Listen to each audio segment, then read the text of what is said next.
ഹിമാചൽ പ്രദേശിൽ മുസ്ലിം വ്യാപാരിയുടെ ടെക്സ്റ്റൈൽ സ്ഥാപനം അടിച്ചു തകർത്ത സംഭവത്തിൽ പുതിയ വിശദീകരണവുമായി പോലീസ്. ഉത്തർപ്രദേശ് സഹാറൻപൂർ സ്വദേശി ജാവേദ് അറുത്തത് പശുവിനെ അല്ലെന്ന് പോലീസ് സ്ഥിരീകരിച്ചു. പശുവിനെ ബലിയർത്ത് ചിത്രം വാട്സാപ്പിൽ സ്റ്റാറ്റസ് ആക്കിയെന്നാരോപിച്ചായിരുന്നു ഹിന്ദുത്വ സംഘത്തിന്റെ അതിക്രമം. യുപിയിലെ ഷംലി പോലീസാണ് സംഭവം അന്വേഷിച്ചത്. ജാവേദ് ബലിയർത്തത് പശുവിനെ അല്ലെന്ന് SP വ്യക്തമാക്കി. നിയമപരമായാണ് ബലികർമ്മം നടന്നതെന്നും പോലീസ് പറഞ്ഞു. എന്നാൽ സോഷ്യൽ മീഡിയയിൽ പങ്കുവച്ച ചിത്രം ഭീകരമായിരുന്നു. അതിനാൽ മതവികാരം വ്രണപ്പെടുത്തിയതിന് യുവാവിനെതിരെ കേസെടുത്തിട്ടുണ്ടെന്നും പോലീസ് അറിയിച്ചു. ബലിപെരുന്നാളിന്റെ പിറ്റേന്നായിരുന്നു ഹിമാചലിലെ സിർമോർ ജില്ലയിലുള്ള നഹാനിൽ ജാവേദിന്റെ വസ്ത്രാലയം ഹിന്ദുത്വ സംഘം സംഘടിച്ചെത്തി ആക്രമിച്ചത്. ബലിപെരുന്നാൾ ആഘോഷത്തിനായി ജാവേദ് നാട്ടിലേക്ക് പോയ സമയത്തായിരുന്നു സംഭവം. സിർമോറിലെ ബനേസി സ്വദേശി രാജ്കുമാർ ഫേസ്ബുക്കിലിട്ട വീഡിയോ ആയിരുന്നു ആക്രമണത്തിന് പ്രകോപനമായത്.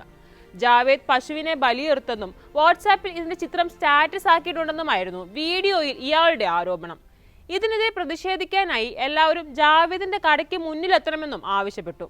വീഡിയോ വ്യാപകമായി ഷെയർ ചെയ്യപ്പെടുകയും മണിക്കൂറുകൾക്കകം വസ്ത്രാലയത്തിന് മുന്നിൽ ആൾക്കൂട്ടം തടിച്ചുകൂടുകയും ചെയ്തു.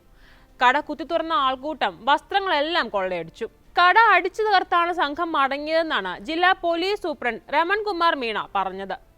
ആക്രമണത്തിനു ശേഷം സംഘം ഡെപ്യൂട്ടി പോലീസ് കമ്മീഷണർ വസതിയിലേക്ക് മാർച്ച് നടത്തുകയും ചെയ്തു. മതവികാരം വ്രണപ്പെടുത്തിയതിന് ജാവേദിനെതിരെ കേസെടുക്കണമെന്നാവശ്യപ്പെട്ടായിരുന്നു മാർച്ച്. സംഭവത്തിന് പിന്നാലെ നഹാനിലെ മറ്റ് മുസ്ലിം വ്യാപാര സ്ഥാപനങ്ങൾക്കെതിരെ VSP ബജ്രംഗ് ദൾ നേതാക്കൾ അന്ത്യശാസനം മുഴക്കിയിരുന്നു. കടകൾ ഒഴിഞ്ഞു പോകണമെന്നാണ് ഭീഷണി. സഹാറൻപൂർ സ്വദേശികളായ 7 മുസ്ലിം വ്യാപാരികൾക്കാണ് മുന്നറിയിപ്പ് നൽകിയത്. സംഘർഷാവസ്ഥ നിലനിൽക്കുന്നതിനാൽ ഇവർ കടകൾ അടച്ചിട്ടിരിക്കുകയാണ്. ബലിപെരുന്നാളിനോടനുബന്ധിച്ച് മധ്യപ്രദേശിലും ഒഡീഷയിലും സമാന രീതിയിലുള്ള അതിക്രമങ്ങൾ റിപ്പോർട്ട് ചെയ്തിരുന്നു. ഒഡീഷയിലെ ബാലാസോറിൽ പശുവിനെ അറുത്തെന്നാരോപിച്ച് ഗോരക്ഷാ ഗുണ്ടകൾ നടത്തിയ കല്ലേറിൽ 20 പേർക്കാണ് പരിക്കേറ്റത്. ഗോല പോഖാരി, മോട്ടിഗഞ്ച്, സിനിമാ ചരക്ക് തുടങ്ങിയ സ്ഥലങ്ങളിലും സംഘർഷം റിപ്പോർട്ട് ചെയ്തു. മധ്യപ്രദേശിൽ ക്ഷേത്ര പരിസരത്ത് പശുവിറച്ചി എറിഞ്ഞെന്നാരോപിച്ചായിരുന്നു ആക്രമണം. ആരോപണത്തെ തുടർന്ന് അറസ്റ്റ് ചെയ്ത 2 പേരുടെ വീടുകൾ ബുൾഡോസർ ഉപയോഗിച്ച് പ്രാദേശിക ഭരണകൂടം തകർക്കുകയും ചെയ്തു. മധ്യപ്രദേശിൽ തന്നെ മാണ്ഡ്ല ജില്ലയിലെ ഭൈൻസ്വാഹി ഗ്രാമത്തിൽ ബീഫ് കണ്ടെത്തിയ 11 വീടുകൾ ബുൾഡോസർ രാജിലൂടെ പൊളിച്ചു നീക്കിയത് ഇപ്പോഴും ചോദ്യചിഹ്നമായി തന്നെ അവശേഷിക്കുകയാണ്. ഇതേ ഗ്രാമത്തിൽ സർക്കാർ ഭൂമിയിൽ അനധികൃതമായി നിർമ്മിച്ച 16 കെട്ടിടങ്ങൾ പൊളിക്കാതെ അവശേഷിക്കുന്നുമുണ്ട്. ഖുറേഷി വിഭാഗത്തിലെ ആളുകളുടെ വീടുകളാണ് പൊളിച്ചിട്ടുള്ളത്.